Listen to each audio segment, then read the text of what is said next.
39 ছাতির kameez cutting করে দেখাবো। তার জন্য কামিজের কাপড়টা এইভাবে 4 ভাঁজে ভাঁজ করে রেখেছি আমি। ওপর থেকে দাগ দিয়ে নিচ্ছি। এখান থেকে আমি ঝুল 40-এর সঙ্গে 1 ইঞ্চি যোগ করে নিলাম। পুট 14 ইঞ্চি, তাকে দুভাগ করে 7 নিলাম। আর্মহোল 7 ইঞ্চি, শেষ তো 14 ইঞ্চির সঙ্গে হাফ যোগ, হিপ লম্বা 21-এর সঙ্গে হাফ যোগ, ছাতি যা থাকবে 3 যোগ করে 4 ভাগের 1 ভাগ, কোমর যা থাকবে 3 যোগ করে 4 ভাগের 1 ভাগ, হিপ যা থাকবে তার সঙ্গে 3 যোগ করে 4 ভাগের 1 ভাগ নিতে হবে।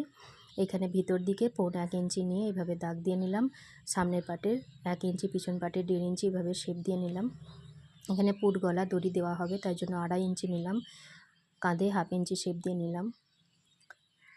ঘের যা থাকবে তাকে 2 ভাগ করে 1 ভাগ নিতে হবে। এবারে আমি এভাবে কাটিং করে নিচ্ছি। সাইডে আমি 1.5 ইঞ্চি করে মার্জিন রেখেছি। এভাবে আমি কাট দিয়ে নিচ্ছি। এবারে দুটো পাট তুলে আমি অপর পাটে এইভাবে মার্জিনটা দিয়ে নিচ্ছি, সেলাই করার সময় সুবিধা হবে। এবারে হাতার কাপড় নিয়েছি, 4 ভাঁজে ভাঁজ করে নিয়েছি। উপর থেকে 2.5 ইঞ্চিতে দাগ দিয়ে নিলাম। এবারে পিছন পাটটা এভাবে বসিয়ে দাগ দিয়ে নিলাম। মোহরি যা আছে 2 ভাগ করে 1 ভাগ নিলাম, এভাবে বাড়িয়ে দিচ্ছি। এবার এভাবে শেপ দিয়ে নিলাম। এবারে 1.25 ইঞ্চি সামনের পাটে শেপ দিয়ে নিলাম। এবার আমি এভাবে কাটিং করে নিচ্ছি।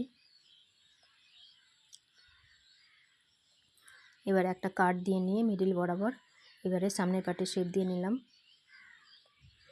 এবারে লিখে রাখলাম, সামনের পাটে বসিয়ে সেলাইটা করব। এবারে দুটো পাট থেকে সামনের পাটটা এইভাবে খুলে নিলাম। এবারে পুট গলা 2.5 ইঞ্চি নিয়ে লম্বা 7 ইঞ্চি নিয়ে এবারে আমি ডিজাইনের শেপ দিয়ে নিচ্ছি। এইভাবে পটির কাপড় এইভাবে তলার দিক দিয়ে বসিয়ে এবার আমি পটির কাপড়টি এভাবে কেটে নিচ্ছি। ডিজাইন অনুযায়ী আমি এভাবে কেটে নিলাম। পটিটা 1.5 ইঞ্চি করে এইভাবে মার্জিন নিয়ে নিচের থেকে উপর দিক পর্যন্ত 1.5 ইঞ্চি করে মার্জিন নিয়ে এইভাবে আমি কাটিং করে নিচ্ছি।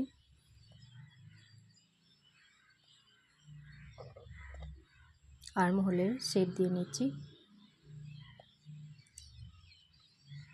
সামনের পাট কাটিং করা হয়ে গেল। পিছন পাটটা এইভাবে রেখে দিয়ে পুট গলা 2.5 ইঞ্চি নিয়ে লম্বা 8 ইঞ্চি এভাবে নিয়ে চৌকো গলা আমি কাটিং করছি। এখানে পটির কাপড় পিছন দিক দিয়ে রেখে দিয়ে এভাবে আমি কাটিং করে নিচ্ছি।